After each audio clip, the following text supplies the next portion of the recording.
केंद्रीय गृहमंत्री अमित शहांनी 2024 मध्ये महायुतीचं सरकार आणि 2029ला भाजपचं सरकार महाराष्ट्रात विराजमान होईल असा दावा केला। त्यावरून विरोधकांनी तर त्यांच्यावर निशाणा साधला, पण त्यांचे मित्र असलेले अजित पवार यांनीही हा दावा खोडून काढला।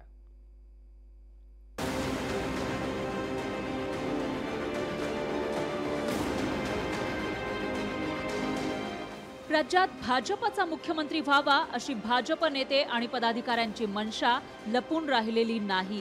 अशातच भाजपचे मोठे नेते आणि केंद्रीय गृहमंत्री अमित शहांनी महाराष्ट्रात 2024ला महायुती आणि 2029ला फक्त भाजप सरकार येणार असा दावा केला। त्यामुळे तुर्तास नाईलाजाने शिवसेना आणि राष्ट्रवादी सोबत महायुती केलेला भाजप 5 वर्षांनंतर मात्र एकला चलो रेचा नारा देण्याची दाट शक्यता आहे। 2 खासदारांपासून आज तिसऱ्यांदा लोकसभा त्या ठिकाणी आम्ही जिंकलेली आहे आणि त्याच्यामुळे येणाऱ्या भविष्यातल्या जशा निवडणुका येतील त्यावेळेला भारतीय जनता पार्टी आणि कमळच असेल अशा प्रकारचा आत्मविश्वास त्यातून त्यांचा देण्याचा प्रयत्न आहे। पण महायुतीतले महत्त्वाचे नेते अजित पवारांना अमित शहांचा हा दावा तेवढा पटलेला दिसत नाही। त्यांनी महाराष्ट्रात एका पक्षाचं सरकार येऊ शकत नाही असं म्हणत शहांचा हा दावा खोडून काढला।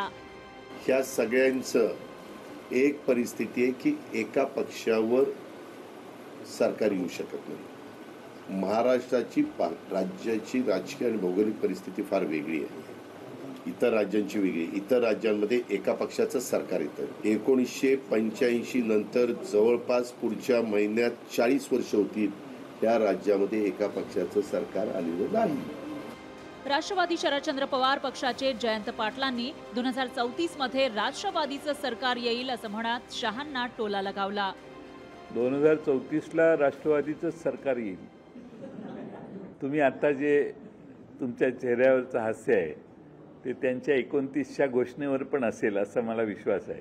तिकडे हरियाणा आहे, काश्मीर आहे, तिथं निवडणुका चालू आहेत, पण अमित शहा साहेबांना इथं येऊन बसायची पाळी आलेली आहे। म्हणजे महाराष्ट्रात किती खड्डा खोल पडलाय हे फक्त अमित शहांनाच लक्षात आले, म्हणून ते तिकडची 2 राज्य सोडून इथे येऊन बसलेले। दुसरीकडे राष्ट्रवादी एसपीचे नेते जितेंद्र आव्हाडांनी अमित शहांना फोडाफोडीच्या राजकारणाची आठवण करून दिली। हळूहळू तो कसा क्रोकोडाईल सगळ्यांना गिळत जातो तर त्याचं गिळत जाणार सगळ्यांना।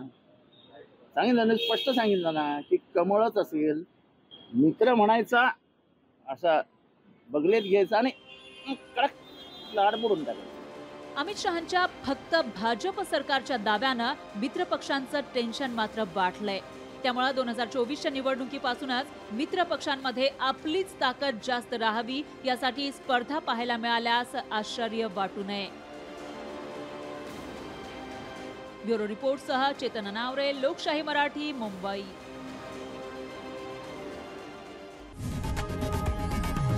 लोकशाही मराठी ऐका, पहा, जागरूक रहा।